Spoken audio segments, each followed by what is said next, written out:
¿En qué época fue? Porque acuérdense, como por ejemplo los primeros 5 libros de la Biblia, que ya los cubrimos, los libros de la ley, los escritos por Moisés, se le considera la época de los patriarcas. Abraham, Isaac, Jacob y José. Son los patriarcas, ¿verdad? Los padres de la nación de Israel. ¿Okay? Ahorita, ¿en qué periodo estamos viendo que cubría Ruth? De los jueces. Es el periodo de los jueces. ¿Ok? Periodo de los jueces.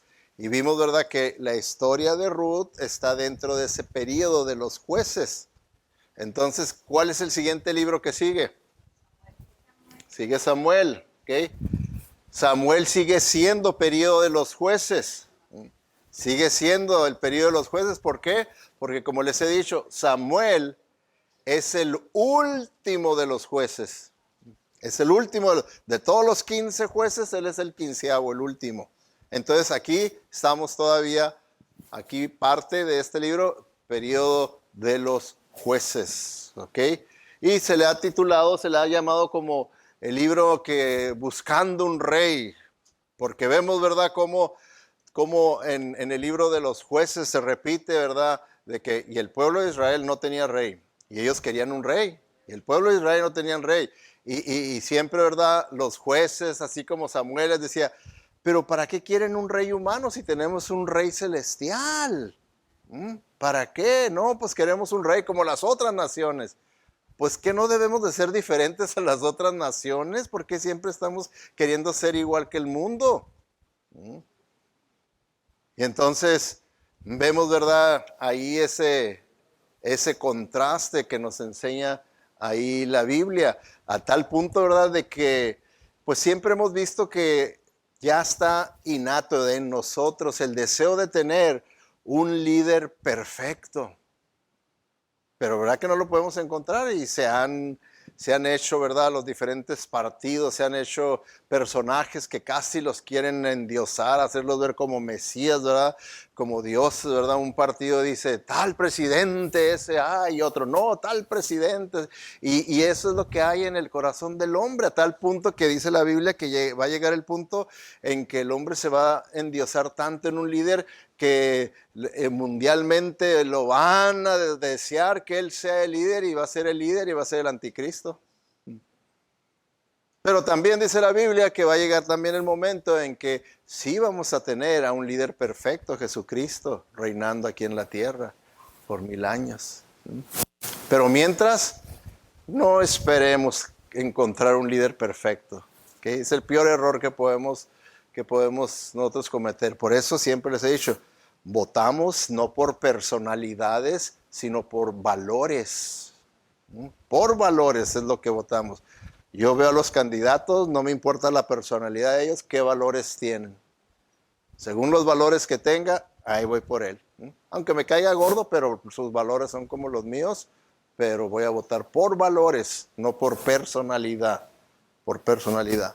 ¿Ok? Entonces vamos a entrar a 1 Samuel, pero vamos a ir a Dios en oración primeramente. Padre Celestial, gracias te damos, Señor, por la gran bendición que pudimos tener de reunirnos y adorarte a ti, Señor, en alabanza, en adoración, a través de estos hermosos cantos, Señor.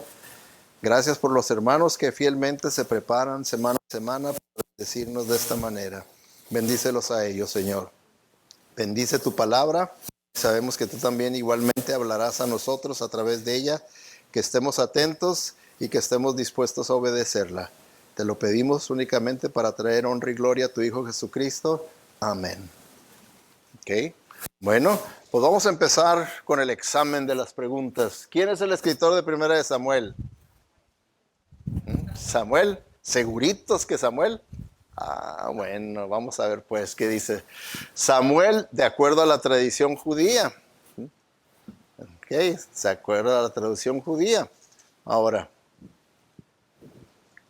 les voy a presentar un versículo para que luego ustedes me van a responder una pregunta. Dice, murió Samuel. ¿Ok? Y todo Israel se reunió para su funeral. Lo enterraron en su casa en Ramá. 1 Samuel 25:1.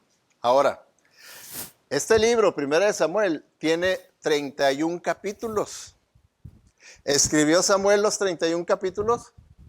Si en el 25 murió. ¿O estaba así?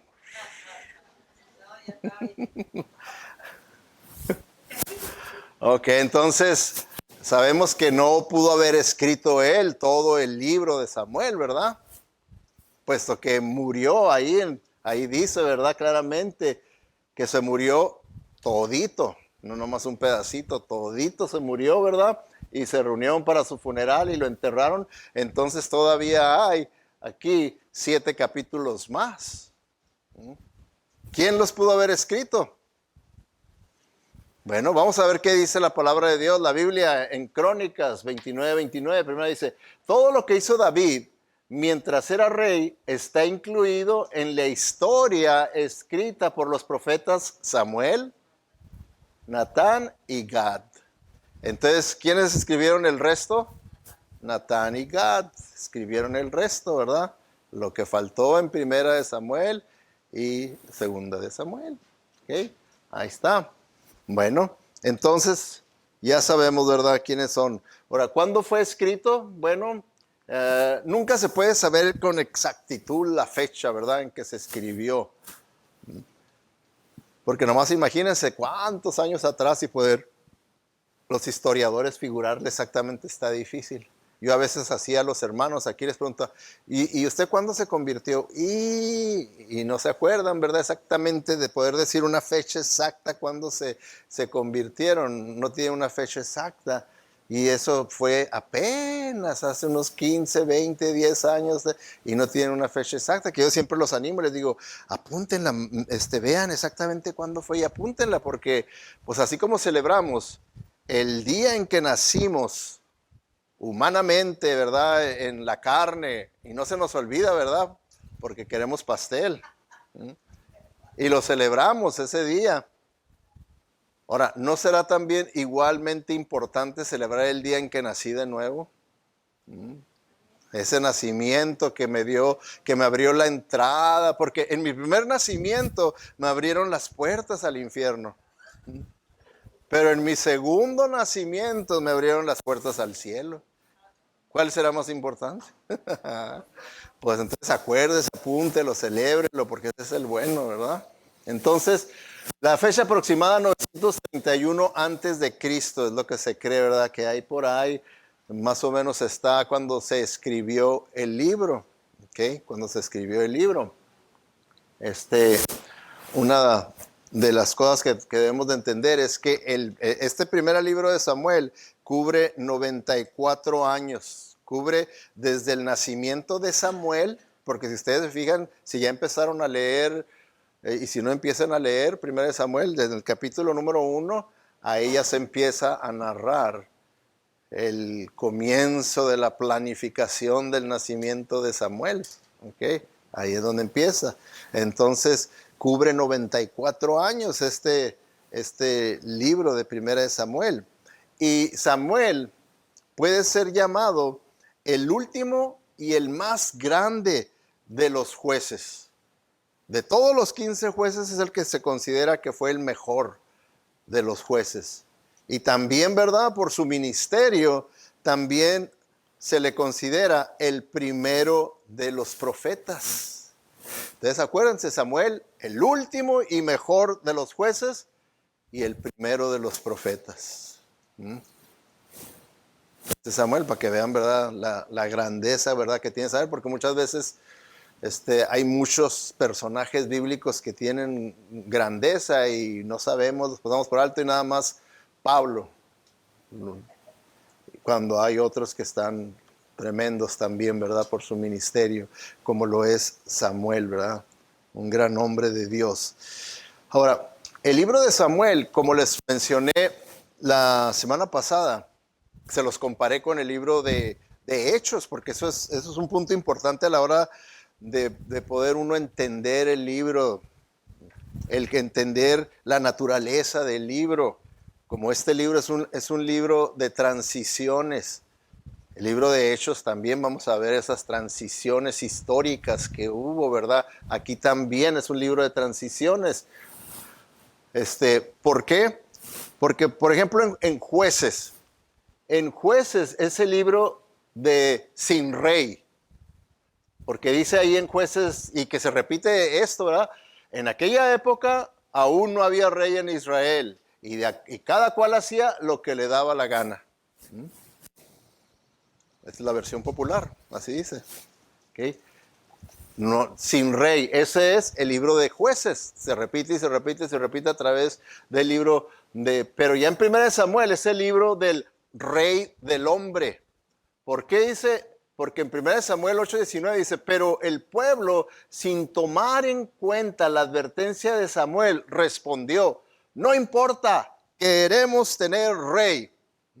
Porque le insistieron y le insistieron y le insistieron a Samuel, nosotros queremos tener rey como las otras naciones. Y Samuel se puso a advertirles, decirles, miren, si ustedes desechan al rey de reyes y señor de señores y quieren un rey humano, y les empezó a decir las consecuencias que iba a haber y el precio que iban a tener que pagar, ¿no?, por tener un rey humano. Y les hizo la listota y les dice esto y esto y esto y esto y esto y esto. Y lo oyeron y al final dijeron, ok, no importa, queremos tener rey y punto. Y está bien, entonces, ok, ahí está su rey, lo escogió y dijeron, y ya sabemos quién, mira, allá está, es un hombre alto, guapo, se parece al pastor Armijo, ese es el que queremos por rey, ¿verdad? Y sí, pues tuvieron el pastor que ellos querían, digo, el pastor, el rey que ellos querían, se lo tuvieron, por eso es que se le conoce ahí en 1 Samuel, el rey del hombre, el que el hombre quería, el que el hombre exigía. Pero luego en 2 Samuel es el libro del rey de Dios. Porque dice, yo te elegí a ti, David, para que gobiernes a mi pueblo Israel. 2 de Crónicas 6:6. David era el escogido por Dios. David. Entonces, ¿se fijan ustedes aquí la diferencia, el cambio? Jueces sin rey. 1 Samuel, rey del hombre. 2 Samuel, rey de Dios. ¿Okay? Ahora, para poder entender mejor esto de las transiciones, ahí se ve claramente en el bosquejo. Y un bosquejo es bien importante. Por eso tenemos que practicar esa clase de estudio. Porque, por ejemplo, aquí tenemos 31 capítulos.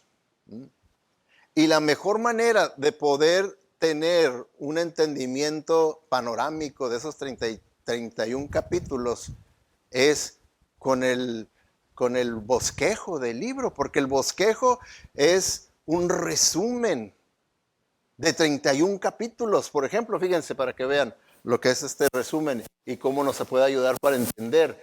Tenemos la primera transición de liderazgo nacional, ¿ok?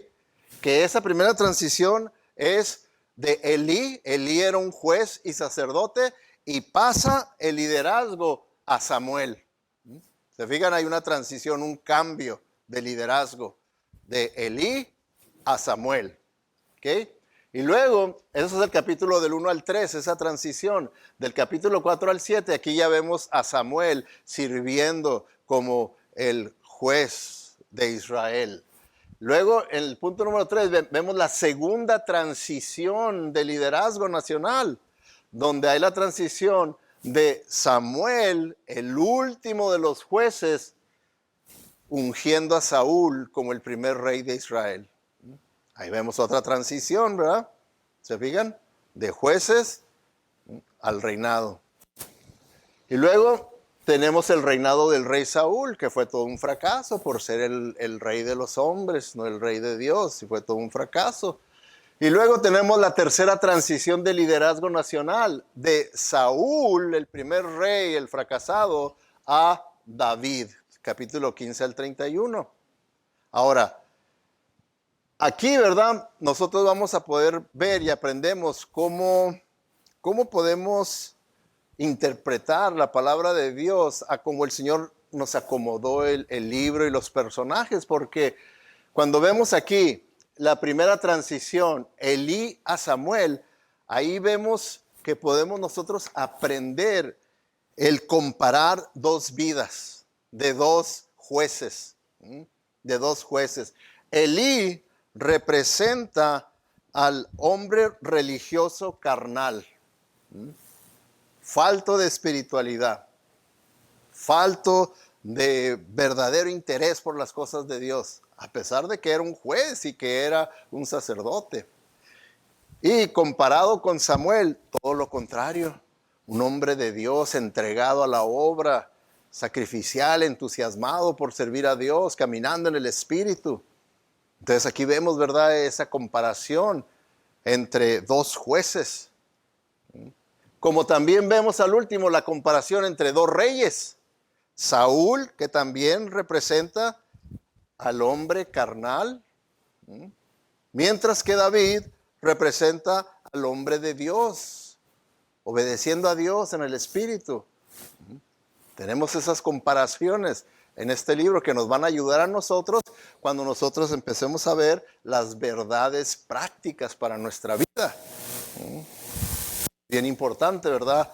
Que nosotros podamos entender lo que la palabra del Señor nos enseña en cada uno de los libros de la Biblia. Lecciones prácticas. Hoy vamos a cubrir una, pero es una muy importante y la vamos a basar, como les dije, en uno de los personajes de aquí de este libro, de esta historia, y vamos a estar viendo, enfocándonos en Elí, ¿ok? Que era juez y que era sacerdote de Israel.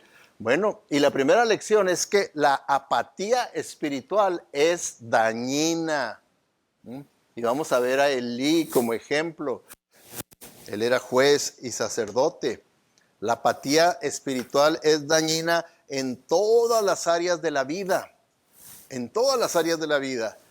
Pero vamos a estar viendo aquí por el ejemplo de Elí en el área de nuestro servicio al Señor y también en el área de nuestro hogar, nuestra familia. Vamos a estar viendo, ¿verdad? Quiero que entiendan que cuando hablamos de apatía espiritual, estamos hablando de una condición. Es una condición espiritual.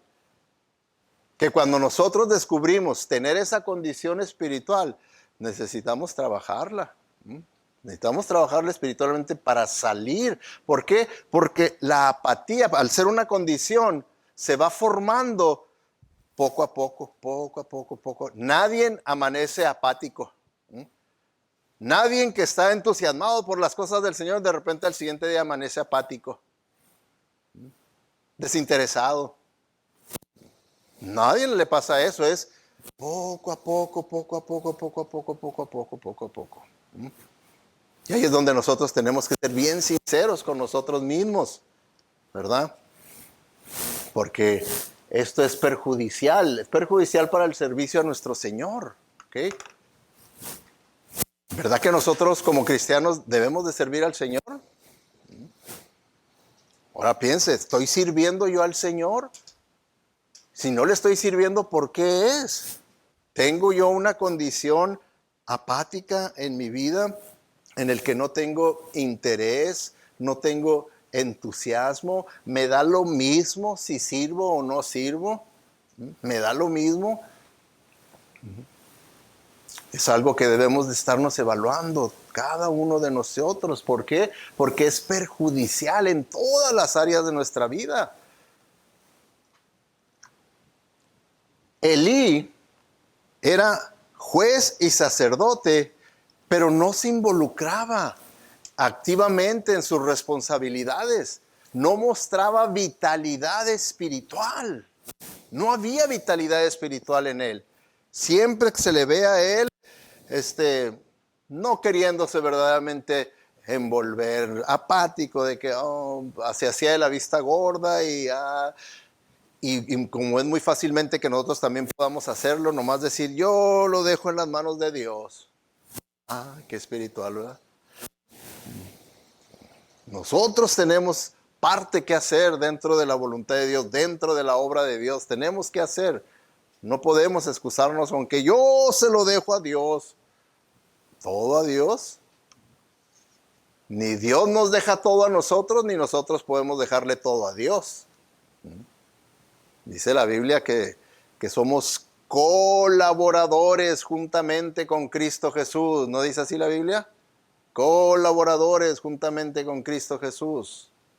Entonces, así es como nosotros debemos de ver, porque cuando la nación de Israel tenía una gran necesidad de dirección espiritual, su líder designado, Elí, se lo estaba tomando con mucha calma, sin involucrarse, haciéndose de la vista gorda de lo que estaba pasando en la nación, la condición espiritual en la que se encontraban ellos, en la situación espiritual en la que se encontraban sus hijos, y podía ver la peligrosa dirección que llevaba la nación, que llevaban sus hijos, y él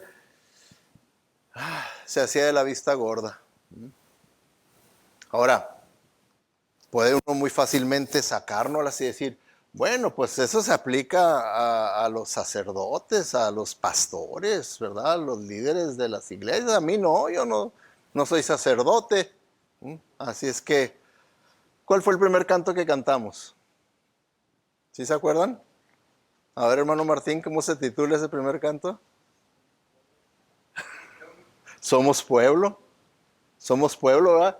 ¿Qué dice ese? Pero ustedes no son así, dice, son un pueblo elegido, son sacerdotes del rey, una nación santa, posesión exclusiva de Dios. Por eso pueden mostrar a otros la bondad de Dios, pues Él los ha llamado a salir de la oscuridad y entrar en su luz maravillosa.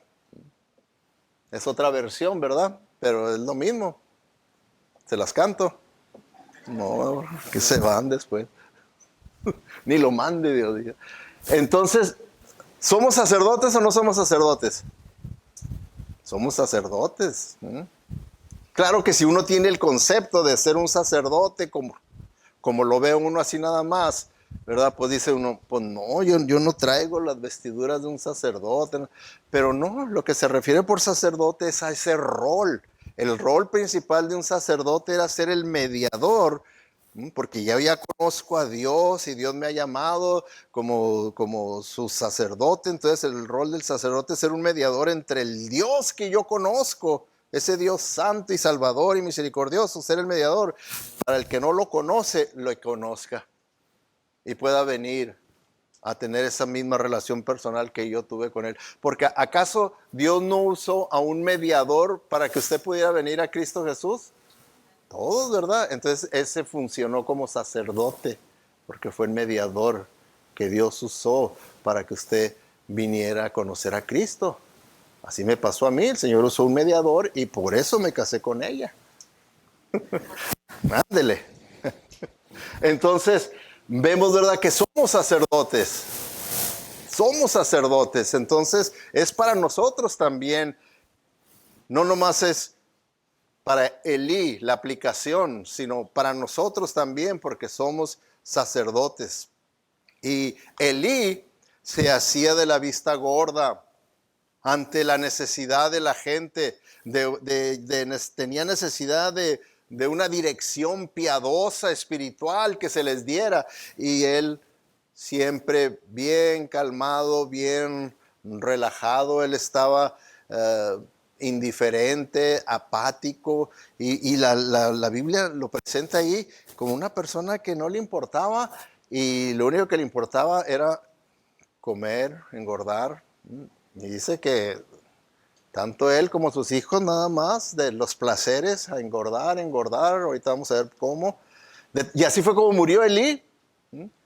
Como era un flojonazo, sentado, se rompió la silla, cayó y se desnucó. Se desnucó. ¿Se imaginan el estado de carnalidad en el que se encontraba el sacerdote y juez de Israel? Entonces, pues debemos de tener cuidado, ¿verdad? Y pensar, ¿qué de mí? ¿Me está afectando esta condición de apatía en mi servicio al Señor aquí en la iglesia? ¿Estoy envuelto yo con entusiasmo de servir al Señor en alguna área, haciendo algo para el Señor? ¿Estoy yo nomás no le veo ninguna importancia. Tengo otras muchas cosas importantes que hacer, pero esto no, apático a las cosas de Dios, apático. Bueno, también es dañino, no tan solo, ¿verdad?, aquí en las cosas de Dios, pero también para nuestra vida familiar. ¿Por qué? Porque esa condición de apatía que mostró Elí hacia el pueblo, lo mostró también hacia sus hijos. Porque cuando uno está en esa condición, pues se va a manifestar en todas las áreas de nuestra vida. Y con Elí se manifestó también en su área familiar, con sus hijos. Que ellos también, ¿verdad? Por lo que era la ley y la tradición, ellos pues también, los hijos varones, eran sacerdotes. ¿Okay? Pero siempre se hizo de la vista gorda, no quiso envolverse en los problemas, en las cosas que ellos estaban haciendo mal, ¿verdad? Y no, tan jóvenes y esto y lo otro, y empiezan, ¿verdad?, las excusas para no envolverse uno, porque ay, no me gustan las confrontaciones, no me gusta esto, no me gusta lo otro, y la apatía siempre nos está dando razones para excusar el no verdaderamente envolvernos y hacer lo que tenemos que hacer bíblicamente. Siempre nos va a estar dando muy buenas razones por las cuales no hacer la voluntad de Dios. ¿Okay? Y fíjense, sus hijos eran también sacerdotes allí sirviendo en el tabernáculo, y sin embargo ellos eran fornicadores. Fornicadores como sacerdotes, dice ahí en 1 Samuel 2:22. Ahora bien, Elí era muy viejo, pero fíjense, dice, pero estaba consciente de lo que sus hijos le hacían al pueblo de Israel. Había muchas cosas, pero por ejemplo, da un ejemplo aquí, sabía que sus hijos se acostaban con las jóvenes que ayudaban a la entrada del tabernáculo. Esas jovencitas que querían ayudar en el servicio de Dios, en la iglesia y todo, abusaban ellos de su poder, de su autoridad, de su posición, para envolverlas y tener relaciones con ellas. ¿Y qué dice de Elí? ¿Sabía él de eso? ¿Sí o no? Sí, ahí dice, ¿verdad? Se los puse en blanco, pero estaba consciente él sabía lo que estaba pasando. Aquí, ¿verdad? Este es un comentario que ya el Espíritu Santo está revelándonos lo que tal vez Elías se hacía el de la vista gorda, como si venía diciendo, Elí, tus hijos, porque si venían y decían, están metiendo, no crean chismes. Y empieza uno, ¿verdad?, a querer quitarse de encima un problema y usa cualquier tipo de excusas, cualquier cosa, ser vista gorda, y no me vengan. Usted vaya y ore. No me venga con más problemas, ¿verdad? Entonces, vemos aquí que ahí estaba. Entonces, muchas veces nuestra carnalidad puede afectar a nuestros hijos también, puede afectar a nuestra familia, a las personas ahí con las que nosotros vivimos, y les afecta. Es dañino para nuestra vida familiar porque también sus hijos trataban con falta de respeto los sacrificios al Señor. O sea que los elementos de la adoración al Señor los tenían en menos. Los tenían en menos. Dice ahí la Escritura, dice, ¿por qué pues tratan ustedes con tanto desprecio los sacrificios y ofrendas que yo he ordenado que me traigan? Y luego pregunta, ¿por qué honras a tus hijos más que a mí? Aquí el Señor preguntándole a Elí, ¿por qué los honras más que a mí? Y los engordas con lo mejor de todas las ofrendas de mi pueblo Israel. ¿Por qué? Que era una manera también, ¿verdad? Como en nuestros días, por ejemplo, de robar dinero de las ofrendas. Nomás que en ese tiempo las ofrendas venían en forma de carnes, ¿verdad?, que tenían que ser sacrificadas en el altar, en el fuego. Pero, por ejemplo, estos golosos veían y decían, ay, este es prime rib. ¿Okay? No, no, no, pum, lo quitan. Esto va a ser para nosotros y aquí vamos a sacrificar el hígado. Y dice ahí, conforme ustedes lean, van a ver que la gente se quejaba y decía, no, no, eso no dice la ley. La ley dice que esto tiene que ser así. No, no, no, cállate, ¿cuál ley? Así es, punto y punto. Este va a ser para Miguelito. Y, y así estaban, ¿verdad? Trataban con falta de respeto a los sacrificios del Señor. No les importaba. Eran indiferentes. O sea, si vemos a Elí, la indiferencia de él, de obedecer a Dios y seguir la voluntad de Dios, y así también los hijos estaban, indiferentes a las cosas de Dios, haciendo lo que a ellos les diera su regalada gana.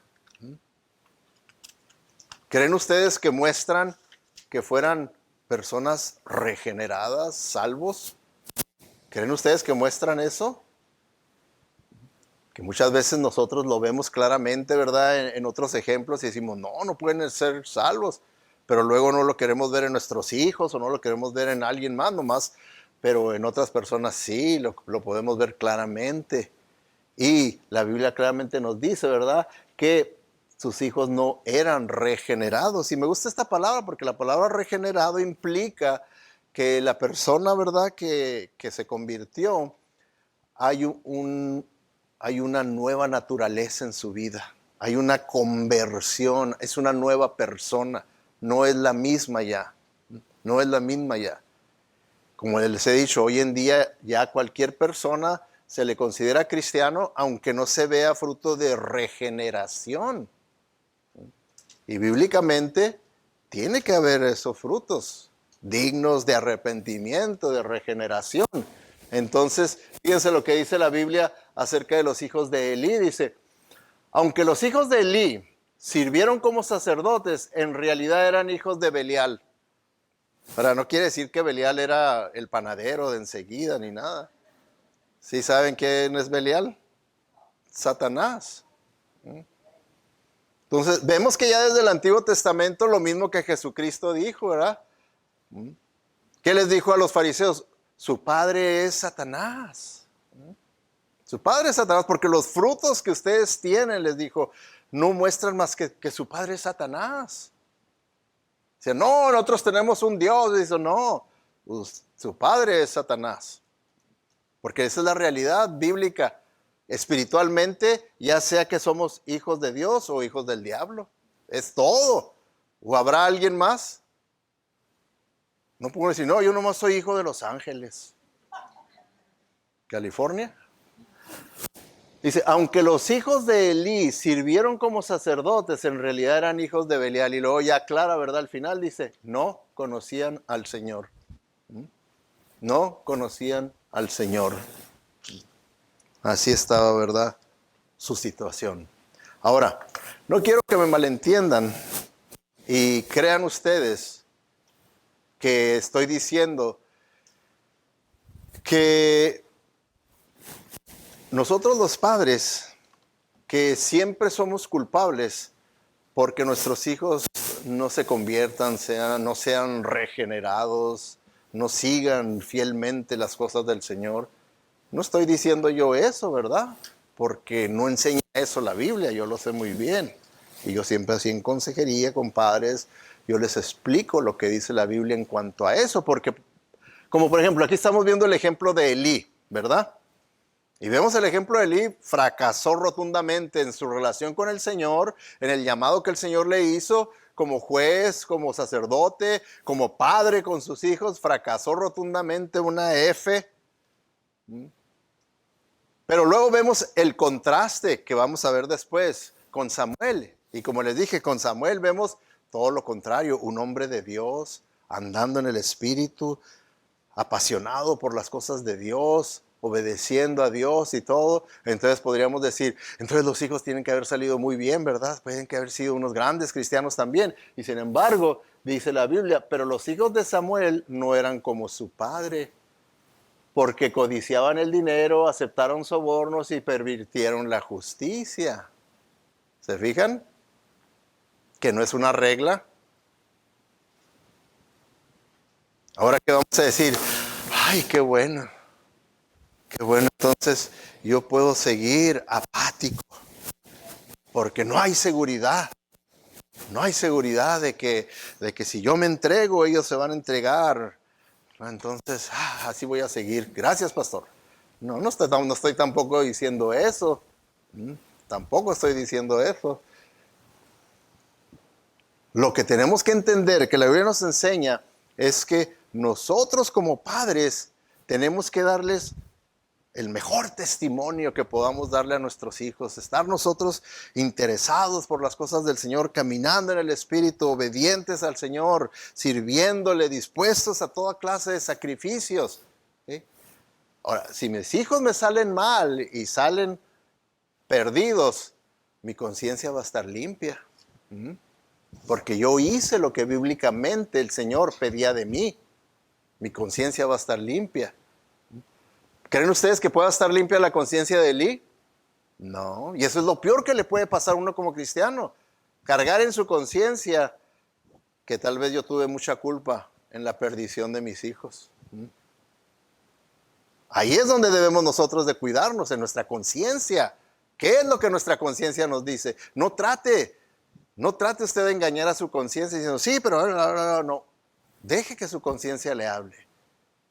Siempre hay tiempo y oportunidad de arrepentimiento, limpiar nuestra conciencia, hacer lo que es correcto ante los ojos de Dios. El Señor dice que Él siempre está dispuesto para perdonarnos y limpiarnos de toda maldad. Entonces, vemos, ¿verdad? Los hijos de Samuel, pues no salieron como su padre, que estaba completamente entregado al Señor.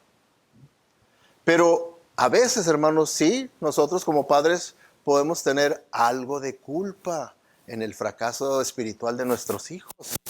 Podemos tener algo de culpa, como así Elí, ¿verdad? Porque fíjense lo que dice acerca de Elí, cómo su condición espiritual de él, apática, sin entusiasmo, sin entrega, sin dedicación, cómo afectó a sus hijos.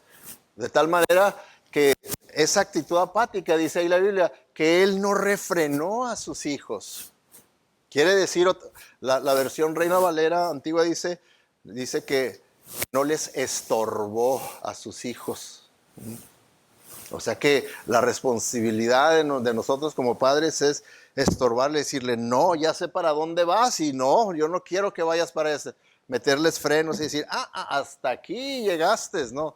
Y no hacerse la vista gorda y no, pues al cabo que, pues están chicos y ahorita tienen curiosidad, pero ya se les va a pasar y empezamos con todas esas clases de excusas en vez de hacer lo que la Biblia dice. Dice que Elí no refrenó a sus hijos. Lo dice ahí, ¿verdad?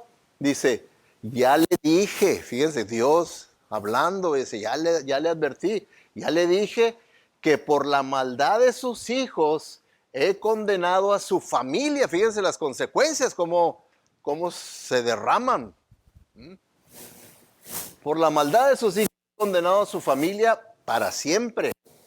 Él sabía que estaban blasfemando contra Dios.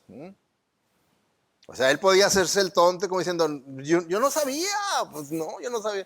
Y dice Dios, sabías, estabas consciente, estabas ya con conocimiento de lo que ellos estaban haciendo, estaban blasfemando contra Dios, con su vida, con sus acciones, con sus palabras. Dice, sin embargo, no los refrenó.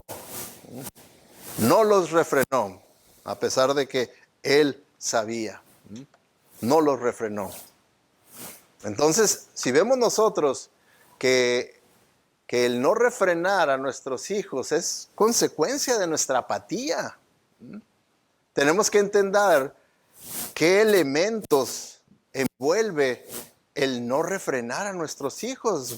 Vamos a ver algunos ejemplos que les puedo dar de cómo se ve el no refrenar a nuestros hijos. ¿Okay? Vamos a ver formas de no refrenar para que las evitemos, porque es lo menos que queremos hacer, ¿verdad? Número uno, ¿verdad? Podemos ver poniendo excusas para ellos. No, pues es que es tan joven. No, pues que no, pues que lo no. Y ponemos excusas, ponemos excusas. Y ellos oyen esas excusas y dicen, qué bueno. Síguete inventando más porque yo le voy a seguir. Yo le voy a seguir al cabo que tú pones excusas. Y muchas veces creemos que porque ponemos excusas somos padres de mucha gracia. Tenemos que tener mucho cuidado, por eso sí, por eso les digo yo, la doctrina es bien importante, tiene usted que entender doctrinalmente qué es la verdadera gracia bíblicamente, para que no la ande usando mal, no la esté deformando en su manera de actuar, interactuar con sus hijos y pensar que usted es un padre de mucha gracia, cuando en realidad lo único que está mostrando es que es apático, no quiere hacer lo difícil, la parte difícil de la crianza de los hijos, no la quiere hacer nomás. Yo recuerdo, así era mi papá era apático en la crianza con nosotros. De tal manera que, papá, ¿qué es? Habla con tu mamá, y habla con tu mamá, y habla con tu mamá. Ok, pero cuando yo quería un permiso que verdaderamente yo quería, porque yo sabía que mi mamá me iba a decir que no, papá, ¿me dejas quedarme esta noche? Sí, vaya, vámonos. Sí, vamos, lo que quería era, no me esté molestando, estoy leyendo el periódico. Sí, váyase. Y ya me iba y luego mi mamá después, al siguiente día, ay, me tuviste con los sueños, ¿dónde estabas? Y que mi papá me dio permiso. Aprovechaba la apatía de mi papá para hacer algo malo. No crean que andaba en un retiro de oración ni nada de eso, ¿verdad? Entonces, muchas veces, ¿verdad? Tenemos que tener cuidado con eso de estar poniendo excusas por ellos. No ponga excusas. No sienta que refleja en usted. Y no, pues sí, esto y esto, y déjelo, ¿verdad? ¿Por qué? Porque de esa manera usted está protegiéndolos de las consecuencias. Y es lo que hizo Elí. Elí los protegió de las consecuencias, haciéndose de la vista gorda, como que no. Las consecuencias era que tenía que haberlos sacado del sacerdocio. No calificaban para ser sacerdotes, tenían que salir fuera y no tan solo eso, de acuerdo a la ley, haber sido sacados fuera de la ciudad y apedreados por andar fornicando y abusando de su posición que ellos tenían. Pero se hizo de la vista, pero, ay, mis cachorritos, ¿cómo los vamos a apedrear? Deja que se los lleven y ahí tal vez allá se arrepientan cuando ya vean las consecuencias de su pecado. Porque una persona se puede arrepentir en el último momento, ¿verdad? ¿Qué pasó con uno de los ladrones? Que le dijo Jesucristo, hoy estarás conmigo en el paraíso. Y ahí murió crucificado. Y muchas veces las consecuencias tenemos que dejar que lleguen hasta el último punto. Pero ¿qué es lo que pasa muchas veces como padres? Estamos amortiguándoles el golpe, cuando en realidad el Señor dice, deja que los golpee completamente. Yo los quiero quebrantar, pero tú estás amortiguando el golpe, ¿verdad? Ahí es cuando lo estamos rescatándolos. ¿Cuántas veces los padres están como que esta es la última vez que te ayudo, que te doy dinero para esta multa, para esto, para el otro? La última vez. Y el hijo, ya le he oído 10 veces, 100 veces. La última vez. Yo me acuerdo con mi mamá, sí, mi mamá estaba con un hermano mío, con el latoso, con la oveja negra. Y la última vez, mamá, tengo 15 años oyendo esa última vez, mamá. Ya no digas eso de la última vez. Oh, sí, mira, la última vez. Sí, la última vez. Y ahí van otra vez a rescatarlos. Y ahí vienen otra vez a la casa. Y, no, pues que, ok, bueno, pero mira, si te portas mal, y se están portando mal, pero me hago la vista gorda, no sé qué está pasando. No, todo está bien. Entonces, estoy evitando nada más yo. Estoy evitando que el Señor haga su obra en la vida de esa persona que lo quiere quebrantar, quiere que toque fondo. Pero yo no quiero que toque fondo. ¿Por qué? Porque soy egoísta, porque a mí me duele como padre ver que mi hijo toque fondo, que mi hija toque fondo. Y entonces ya esa es una reacción egoísta, porque yo no quiero sufrir. Usted debe estar dispuesto a sufrir usted porque Dios haga la obra en su hijo, su hija, dejándole que toque fondo, para que ahí es donde pueda hacer que diga, Dios, sálvame. Pero usted se lo está impidiendo. ¿Por qué? Porque lo está rescatando, y de esa manera está hasta también financiando su estilo de vida impío. Al tenerlo ahí en la casa, ahorrándose dinero y todo para poder tener dinero para sus fiestas, para sus fornicaciones, para esto, para lo otro. Pero yo no sé qué está pasando. Todo está bien. Todo está bien con mi hijo, con mi hija. Ese es el mismo estilo de Elí. El mismo estilo de Elí que el Señor nos advierte y nos dice, no lo hagan. No lo hagan. Miren las consecuencias que trajo sobre toda la familia. ¿Cómo vino a afectar a toda la familia? Y es lo que pasa porque todos los demás hijos se dan cuenta y dicen, ¿por qué con fulano? Sí, ¿verdad? Así le hacían a mi mamá, a mi papá con mi hermano. ¿Por qué a él el otro? ¿Por qué? Y mi mamá buscando excusa. Es que él no está tan bien como tú.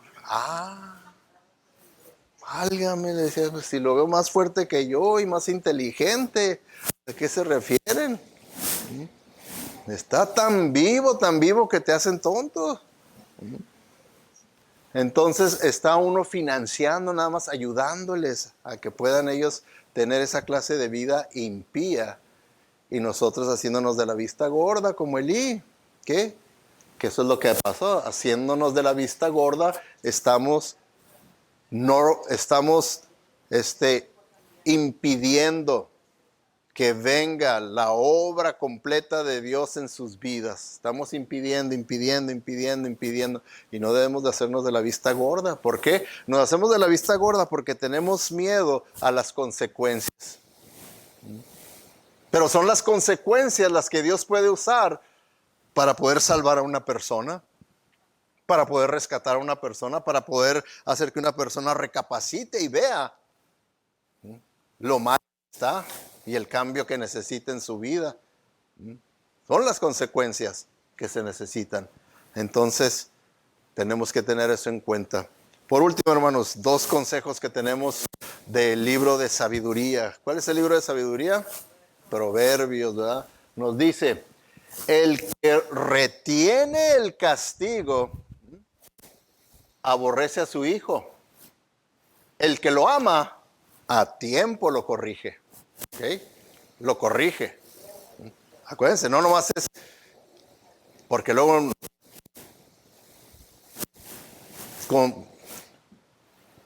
como le decíamos a mi mamá, ¿verdad?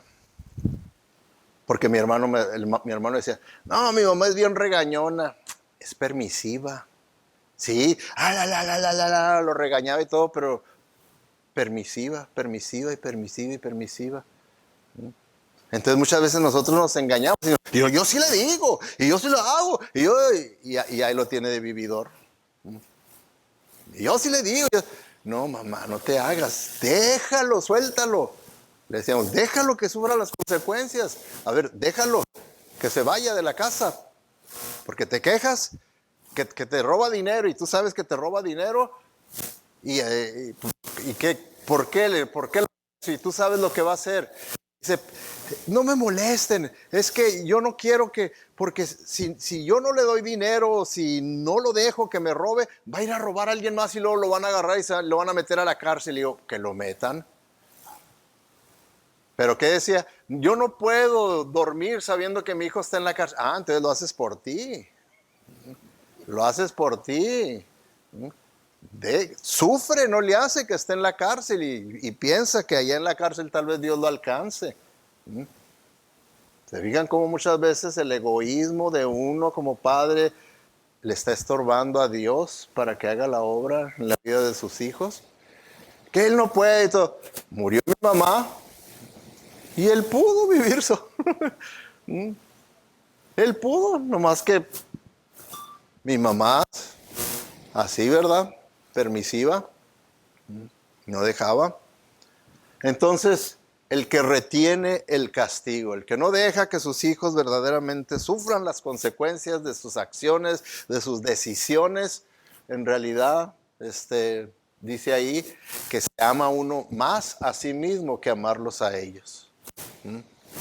Y luego, por último, Proverbios 23, 13 y 14 dice, no dejes de corregir a tus hijos, pero verdaderamente corregirles, no nada más él está repitiendo lo mismo. No lo hagas porque te voy a dar, y no lo porque te voy a dar, y hay quienes están así nomás, y te voy a dar, y te voy a dar, y los 10 años que le dijeron te voy a dar, nunca le dio. Ahí estaba también mi hermana, y le dije, carnala, ¿sabes qué? Déjame yo darle. Yo sí le voy a dar, le dije, déjame darle. Ay, carnal, es un decir. Pues no lo digas, si nomás es un decir, ¿verdad? Entonces dice, no dejes de corregir a tus hijos.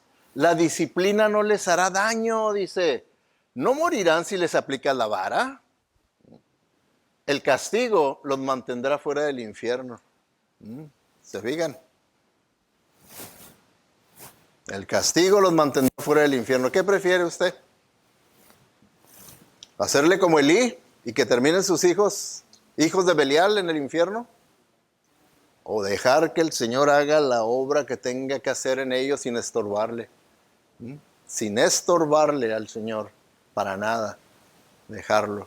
Aunque a usted le parte el alma, el corazón, dejar que el Señor haga toda su obra sobre ellos. No es fácil, ¿verdad? Por eso el Señor dice que el que quiera seguir a Cristo tiene que tomar su cruz, estar dispuesto a los sacrificios que sean necesarios cada día y seguirlo a Él en obediencia. Oremos. Padre Celestial, te damos gracias, Señor, porque a través de tu palabra nos hablas en estos temas tan importantes para nosotros, Señor, como es el servirte a ti, Señor, aquí en la iglesia, servirte a ti en el hogar. Señor, si hemos encontrado en nosotros que hay apatía espiritual, que hay indiferencia hacia las cosas tuyas, si hay falta de interés, entusiasmo, falta de preocupación por los perdidos, Señor, ayúdanos a ser sinceros y poder confesar y reconocer eso delante de ti únicamente, porque sabemos que esto es nomás delante de ti, Señor. Ayúdanos, Padre, a que seamos sinceros, que ninguna excusa que nosotros podamos poner verdaderamente es válida delante de ti. Que podamos en esta hora arrepentirnos con confesión, sabiendo que tú siempre estás listo y dispuesto para perdonarnos y limpiarnos de todo pecado, también el pecado de la apatía, este pecado de la indiferencia. No queremos, Señor, afectar a tu iglesia, no queremos afectar nuestra familia. Queremos verdaderamente ser de bendición porque tú nos has hecho sacerdotes, nos has hecho una nación santa, un pueblo escogido, para que podamos mostrar a la gente que hemos salido de la oscuridad y hemos entrado a tu luz admirable. Gracias pues, Señor. Gracias te damos porque sabemos que tú escuchas y tú recibes un corazón contrito y humillado, no lo desprecias, Señor, no lo desechas. Que así podamos venir a ti. Que te lo pedimos todo en el nombre de Cristo Jesús y para su honra y su gloria.